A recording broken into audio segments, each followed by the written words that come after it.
पेशावर के सीटीडी थाने के अंदर धमाको, एक हल्कार शहीद, 2 जख्मी। यूनिवर्सिटी रोड ते वाकई सीटीडी थाने में धमाको थियो। बिल्डिंग जो एक हिस्सो किरी पियो। थाने अंदर मौजूद जवाबदारन के सीटीडी हेडक्वार्टर मुंतकिल किया वियो। इलाइको सील। पुलिस अख्तियारन जो चवण है त इलाके में क्लियरेंस ऑपरेशन जारी है। शुरुआती जांच में लगी रही है त ही वाक़ियो दहशतगर्दी की कार्रवाई नथो लगे।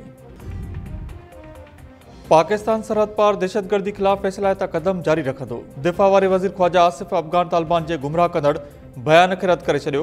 ख्वाजा आसिफ चयो त पाकिस्तान की सियासी और अस्करी क़यादत मुकम्मल अमांग है। सरहद पार दहशतगर्दी के खिलाफ फैसला त कदम जारी रखा वेंदा। अफगान तालिबान प्रॉक्सीज़ के जरिए दहशतगर्दी में मुलवस हैं।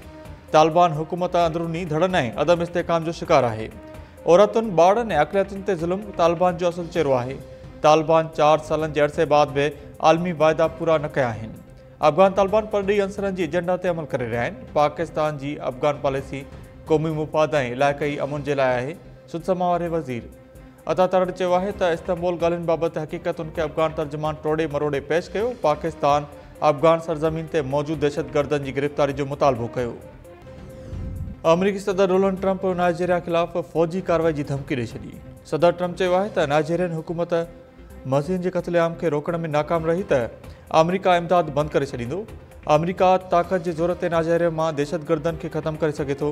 सदर ट्रंप जंग वारे खाते के फौजी कार्रवाई की तैयारी करण जो हुक्म ॾेई छॾियो।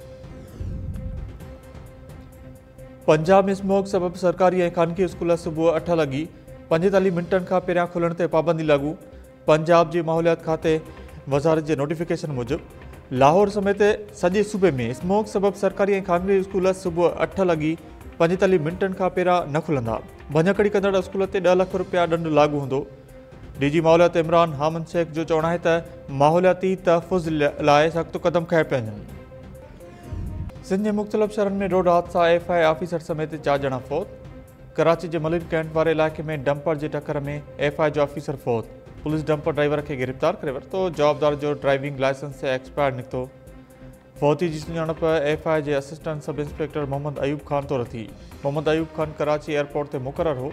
ड्यूटी करे घर वापस वही रहे हो तो मथस डंपर चढ़ी वो।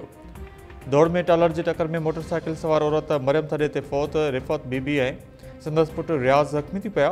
टालर ड्राइवर फरार। मेहड़ में तेज़ रफ्तार कोच के टक्कर में मोटरसाइकिल सवार 14 वरनि जो नीगर अल्लाह बचाए खोसो फौत। लाश घर पहुंचण ते कोराम। शाहपुर चाकर में टालर के टक्कर में 28 वरनि जो नौजवान मुर्तज़ा शर्चीबाड़ की फौत थी वो। नौजवान Murtaza sir Nawabshah main road ते पार्किंग फी उगाड़े रहे हो।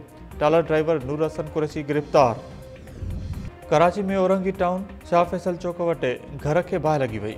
माउ ऐं धीउ सड़ी फौत। फौतन की सुञाणप 50 वरनि जी कलीमुल निसा ऐं संदस 25 वरनि जी धीउ अतीका तौर थी। लाश अस्पताल मुंतकिल। पुलिस जो चवण है त बाहि शॉर्ट सर्किट सबब लगी।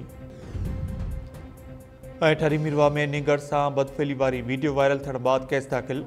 मुतासिर नीगर के पीउ की फरियाद ते 2 जवाबदारन ते केस दाख़िल। फरियादी एफआईआर में जणायो है त पुट से शाहज़ेब लगारी ऐं बिलाल मांडड़ बदफेली कई। इल्ज़ाम में ठहियल धुर जो चवण है त कुछ ॾींहं अॻु झेड़ो थियो हो। कुड़ीअ केस में फसाए पियो वञे। पुलिस जो चवण है त वाक़े की समूरनि रुखनि खां जांच कई पई वञे।